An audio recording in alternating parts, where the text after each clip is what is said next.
Assalamualaikum warahmatullahi wabarakatuh. Perkenalkan, nama saya Esa Aditya Wirawanto. Saya berasal dari kelas 11 MIPA 1. Jadi kali ini saya akan menjelaskan sedikit pengertian tentang materi teks eksplanasi.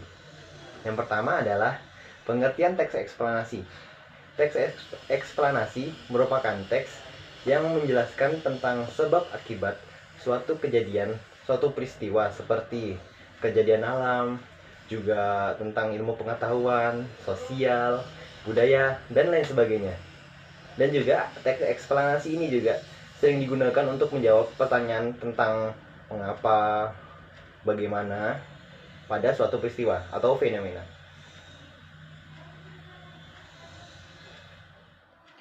Untuk mengidentifikasi teks eksplanasi, kita harus mengetahui ciri-ciri dari teks eksplanasi tersebut. Ciri-ciri yang pertama yaitu adalah ilmiah. Fenomena dijelaskan secara konteks ilmiah, yaitu yang pertama berdasarkan satu fakta, yang kedua itu adalah realita, yang ketiga teori, dan yang keempat adalah penelitian. Terus yang kedua itu adalah logis. Logis yaitu adalah suatu pendapat yang menjelaskan secara logis dan juga teoritis. Terus yang ketiga adalah objektif. Objektif yaitu adalah suatu argumen yang didukung oleh sebuah teori yang relevan. Yang ketiga yaitu bukan teks eksposisi, yaitu dalam teks eksplanasi ini tidak ada kata-kata atau yang itu menghasut atau memicu para pembaca. Terus yang kelimanya nih yaitu adalah bukan teks prosedur, karena semua kejadian yang terjadinya yaitu terjadi secara alami dan tanpa disadari. Dan juga proses kejadian ini sangat cukup lama. Yaitu sekarang adalah struktur teks eksplanasi. Yang pertama yaitu adalah pernyataan umum. Pernyataan umum yaitu merupakan suatu penjelasan terjadinya suatu fenomena, yaitu secara urut gitu, secara urut. Terus yang kedua adalah urutan sebab akibat. Urutan sebab akibat yaitu penjelasan lebih dalam lagi mengenai fenomena tersebut terjadi, yaitu dari awal sampai dengan akhirnya. Terus yang ketiga interpretasi, yaitu merupakan suatu penjelasan, yaitu kesimpulan terkait dengan fenomena yang terjadi tersebut. Kaidah kebahasaan teks eksplanasi. Yang pertama yaitu adalah kopula. Kopula merupakan definisi kata istilah. Yang apa itu istilah fenomena. Contohnya ini, contoh katanya ada Indonesia merupakan negara kepulauan. Terus yang kedua adalah kata kerja aktif. Kata kerja aktif adalah kata yang merupakan yang digunakan sebagai deretan penjelas dan juga sebab proses terjadinya suatu kejadian fenomena. Contoh katanya itu seperti berlari, memasak, menyapu, dan lain sebagainya.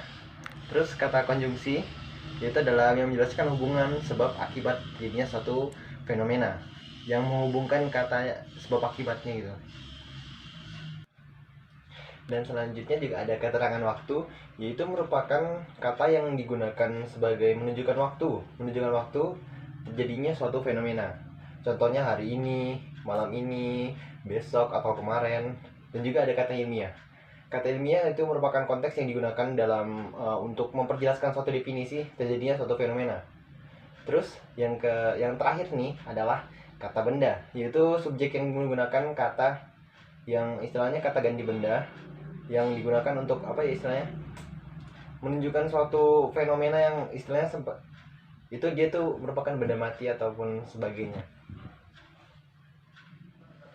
Langkah menulis teks eksplanasi, yaitu yang pertama mengumpulkan, kemudian menentukan topik apa yang akan kita buat yang menurut kita itu topik peristiwa yang menarik. Terus yang kedua adalah menyusun eksplanasinya, yaitu berupa pokok pemikiran suatu dengan suatu pemikiran yang sesuai dengan topik yang kita bentuk tadi, yang kita buat tadi.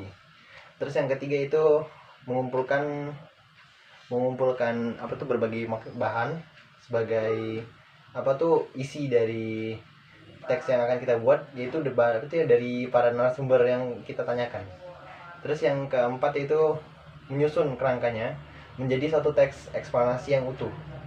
Terus yang terakhir adalah menyuting dan istilahnya merapikan lagi, mengoreksi teks yang telah kita buat tadi agar semakin rapi.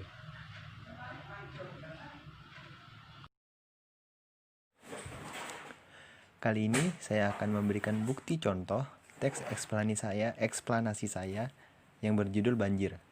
Yaitu bukti yang pertama adalah paragraf pertama, yang merupakan pernyataan umum karena paragraf pertama menjelaskan proses terjadinya sebuah atau fenomena banjir. Dan yang kedua adalah paragraf kedua. Dari urutan sebab akibat, dan paragraf kedua itu terdapat urutan sebab akibat dan proses terjadinya suatu fenomena banjir dari awal sampai dengan akhir. Dan yang terakhir adalah paragraf ketiga, karena paragraf tersebut berisi kesimpulan dari fenomena banjir tersebut. Sekian dari saya akhiri. Wassalamualaikum warahmatullahi wabarakatuh.